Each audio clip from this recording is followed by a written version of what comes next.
Mm-mm. Hi, everybody, and we are live. Well, Happy New Year, first of all. I think this might be our first light the torch since the new year. I know it's mine, that's for sure. I know Molly and I were just talking the back end. I've been a little out of the picture for a while, but welcome back to everybody. It is 2025, which is pretty crazy when you think about it. But I have a very exciting book to talk about today and an amazing author, Molly Smith. Thank you for joining us. Her new Oh, thank you. book, What the Funk, is out, available, downloadable, readable. So exciting. So thank you for taking time. Is it cold where you're at there? I'm in Texas and it is cold. It is 33 degrees outside, which I'll take it. I think it's Yeah. fabulous. Yeah. Yeah, we're not covered in snow. I'm in Florida and it's still 30s, and that's crazy for us. Yeah. But I'm not snowed in like a lot of people, so I will take it. So tell me about this book. First of all, What the Funk? What a great title. Tell me how you came up with this title. Yeah. When I originally reached out to you in like November of 2023, Mhm. yes, about the Voices of 100 Women. Mhm. And I was like, I want to, feel super called to do this. Had no idea. I knew I had a story that I wanted to tell, but I did not have it framed up in any way, shape, or form. And about a week and a half or 2 weeks after we signed the deal with She Rises, I was in my kind of morning routine, and it just came to me. It was like this divine download, and I just started laughing because the people who know me well know I have a propensity to swear a little bit, and so this title is a little bit of a nod to that, but also a Mhm. nod to where I've been over the last 5.5, 6 years. I've been in a funk a lot Mhm. with my health, with in a victim mindset, and really trying to figure out where what my true soul on purpose is, and am I in spaces where I can use those skills that I have. And Mhm. I did not do it well for a long time, and so I was in a funk for a long time, so it seemed fitting. Yeah. Yeah. No, I like it, and I completely identify with that. Everything you just said, I definitely identify with. Like, Yeah. um, life just decides to do what it wants, and it Yeah. doesn't always go the way we plan or the way we want. And we have to reconfigure constantly, right? And a lot of times we take that as a personal hit or a failure. And it can just put us right into that funk, of just giving up or giving in or feeling not worth it, not worthy. And so, like, having to constantly pull ourselves out, I think, especially as women, is important to understand, okay, this is just the funk that I'm in. And it's not me, it doesn't define me, I can pull myself out of that. That's right. So That's right. what are some tools that you really hope the women or men, I mean, people in general that read Yeah. this story, Yeah. and this book, what are some tools you hope they can walk away with? Well, so I designed the book, and I didn't go out. I didn't start with this in mind. I knew that I wanted the reader to feel seen and heard, and have the actual like skill, like what is the next best step. So the goal here is for no matter kind of what area of life we're chatting through, and I cover three areas. So your physical health, your mindset, the thoughts, the stories we tell ourselves, how to curate that positive mindset, and then alignment and purpose Mhm. is the third part. No matter where you are in each chapter, I wanted to kind of share a little bit of my story, and also to help people understand, hey, like, you don't have to have it figured out. You just have to figure out, like, what is your next best step. And so it is the heart behind it is that somebody who's reading it could go to any one of the chapters, read through it, and at the end figure out, okay, am I in a funk? Is this what this is? How do I pursue alignment? And we can talk about that in a minute. And then what's my next best step? Because getting out of the funk isn't about making a grand gesture. It's about taking one step. It's not about knowing if you're on step 2 what step 10 is. It's about take step 3. Mhm. Honestly, when you do that, step 4 will emerge, and then step 5 will emerge, right? And that's the way we actually pivot out of the funk. So the reader hopefully will feel like empowered to make a decision to Mhm. pivot out of the funk after I reading. love that. I love that you point out the steps and, just taking the next step. Because sometimes we get too focused on that end game or that Yes. last step we think we need to take, and then it becomes so overwhelming because it seems so far Yes. away or unattainable that we just stop stepping, and look for something else that's easier. It's not necessarily better. Oh, that's exactly right. Um, yeah, so those are, I think, are gonna be all great tools and, like you said, feeling seen and heard, but really kind of, a lot of people, it's the beginning of a new year, right? So it's a great time for this book to come out because people are looking for a guide for mindset and for Mhm. change, Yeah. and for difference. Um, so I think that's going to be great. And we talked about tools, but what's one of the key turning points you feel for mindset that you're hoping they can get out? Okay, so I'm so glad you asked this. Mhm. So from a mindset perspective, what I found in my own journey and what emerged through my journey and even the process of writing this book is that what we consume, what we read, what we watch, what we scroll, who we spend time with, all of that impacts our thoughts. Our Mhm. thoughts shape our beliefs, our belief fuel our actions, and our actions dictate our results. So if we don't like our results right now, we need to go back, not to what we're thinking, go back to what we're consuming and Mhm. say, okay, like, am I doom scrolling? Mhm. Yeah. Am I binge watching Chicago Fire? Yeah. Right? Seen it like 4 or 5 times, all 12 seasons. Do I need to watch it again? No. Is that actually curating and feeding my brain with what it needs? No. Right. And so, from a Mhm. mindset perspective, um, what has the tool that I developed is actually called the mindset inventory. And it's just a series of questions. It's like an assessment, if you will, of questions to ask yourself in order to build the awareness of where you're spending that white space time, right? So the Yeah. time that is spent not like working or chasing the kids or doing the things, like the downtime, right? The unwind time. Like, how are we spending that unwind time? And it's not about saying you can't have any downtime or white space time where you're doing nothing or blowing off steam or whatever. That's not it. But if you are spending all your time, binge watching or scrolling or that type of thing, there's an impact to that in the thoughts that you have, that shape the beliefs, that impact how you show up, impact the actions that you take, the results you get out of your life. And so the mindset inventory is a way to assess, okay, where am I maybe out of alignment?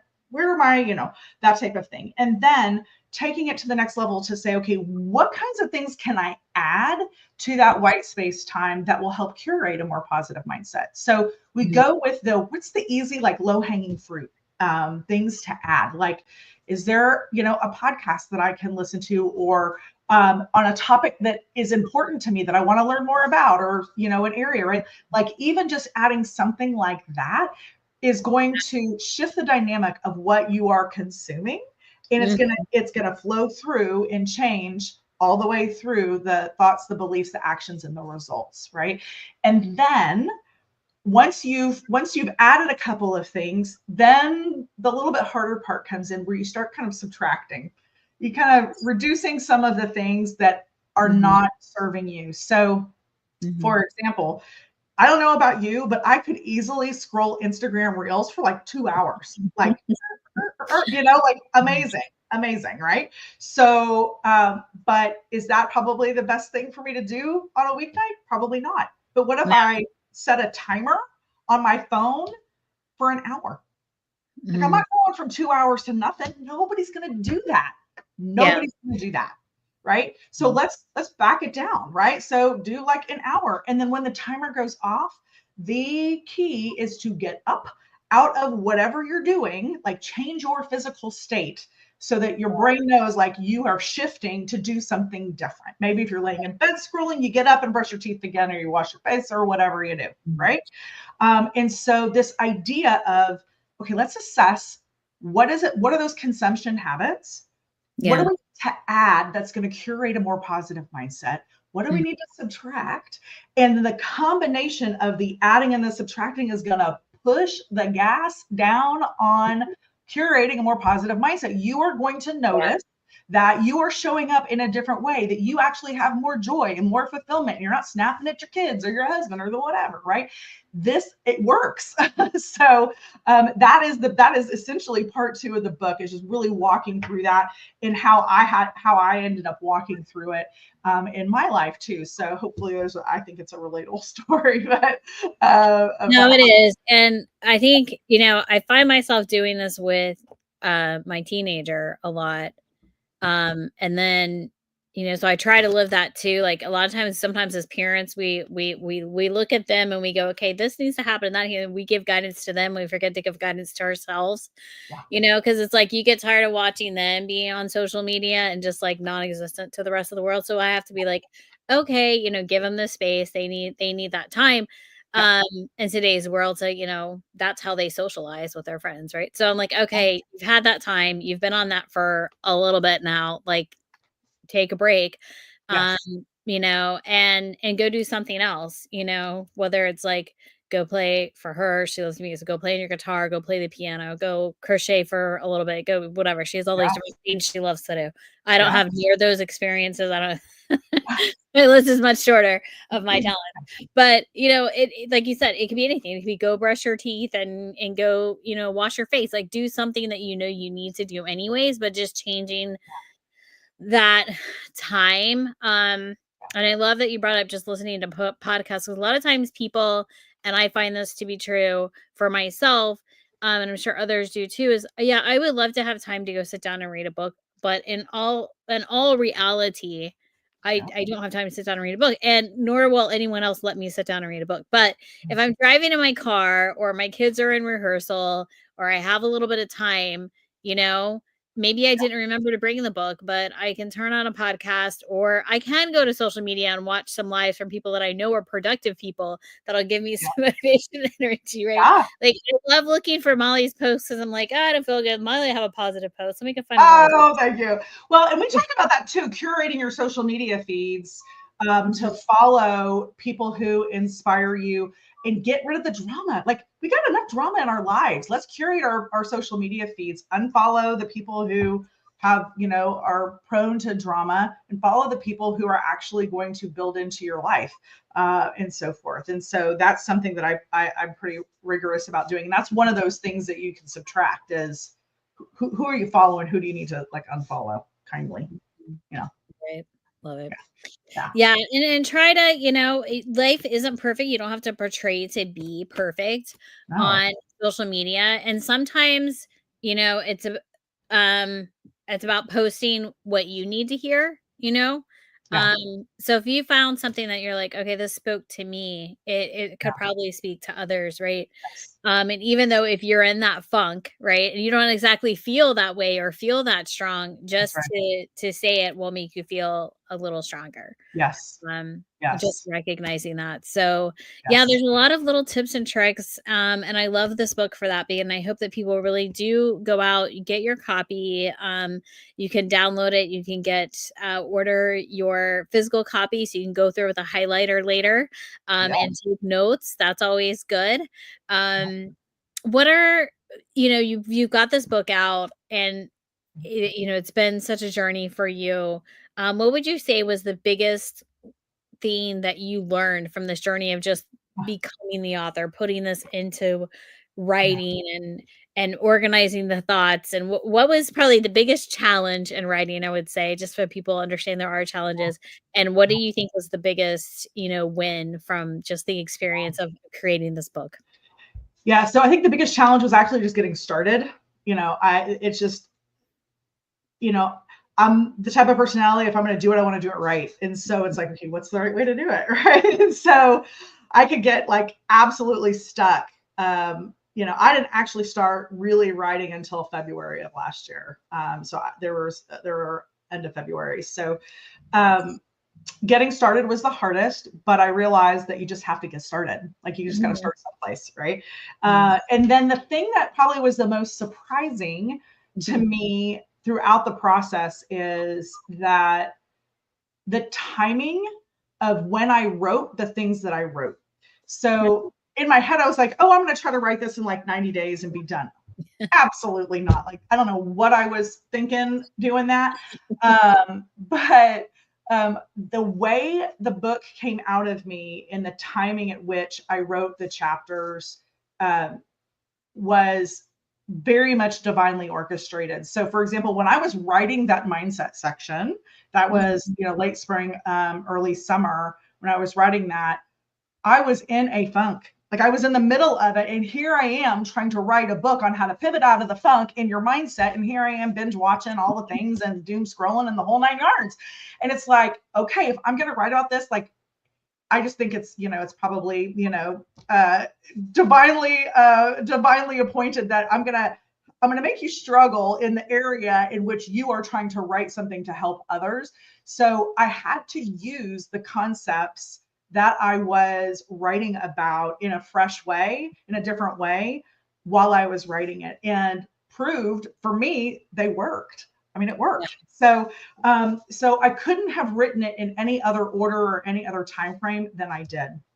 The other thing, as a first-time writer, the thing that I realized and was able to get tuned into during the summertime was if I set aside time to write and it felt and I wasn't like in a place where it was coming out of me and it was more like resistance, I stopped. I was like, don't worry about the timeline. Write when you feel energized and aligned to write it, because when I did that, it just came out of me.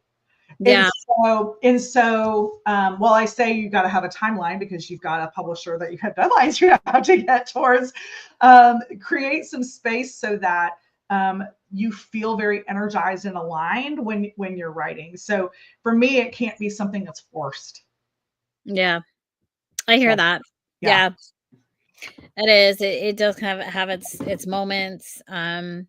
But I think that's great advice. Like if you're really struggling, step away for a little bit. yeah, And you do grow and you do learn. I think it's the same as even when you're in not really school, but as if you're someone out there that is a coach or you're a counselor or you're, whatever, as you are working through problems with yourself or others, you grow, so I love that you felt some growth through the process. oh yeah, So oh yeah, that's great. I do remember having a couple of conversations with you last year, and you're like, I don't know, I'm not gonna be able to do this. I'm supposed to have this done. I'm not gonna do it." And I was like, just breathe. Like, it's yes, gonna happen. It's gonna agreed. come. And Yeah, it did, and it's here, and it's amazing, and I'm so excited for you.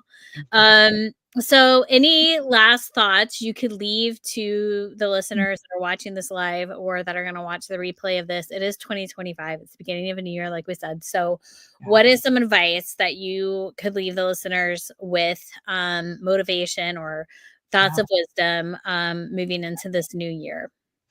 Yeah, I think having some clarity about what you're trying to create in your life is really important. But in order to do that, finding alignment in where you feel like you can show up as your best self is going to be really important as you chase those goals.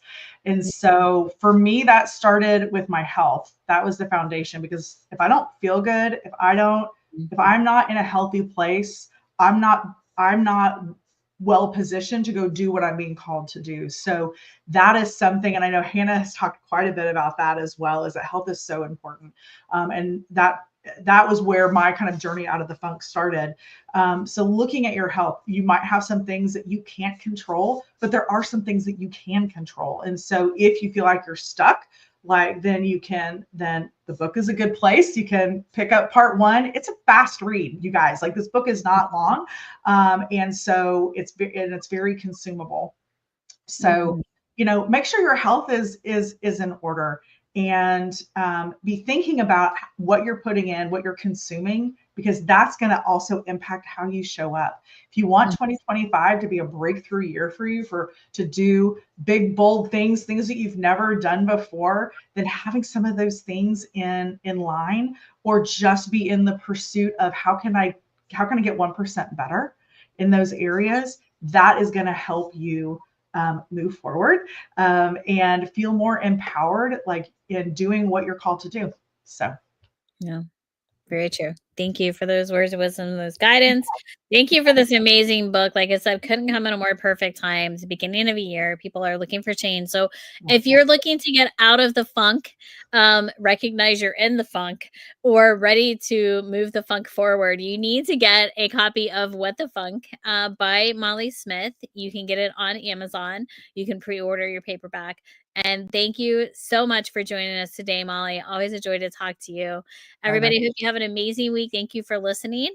And if you want to make direct contact with Molly, obviously you can go to her book or have her contact information. But Molly, what's a great way that people, if they want to work with you or speak with you directly, what's a great way for them to get in touch with you? Yeah, so you can email me at molly@mollypositivepants.com, or you can hit me up at www.nextbeststep.co. That is my website. I would love to connect. I'm on all the social media as well, so we'd love to connect with you. All right, Molly, thank you. Have a great rest of your week. You too. Bye, everybody.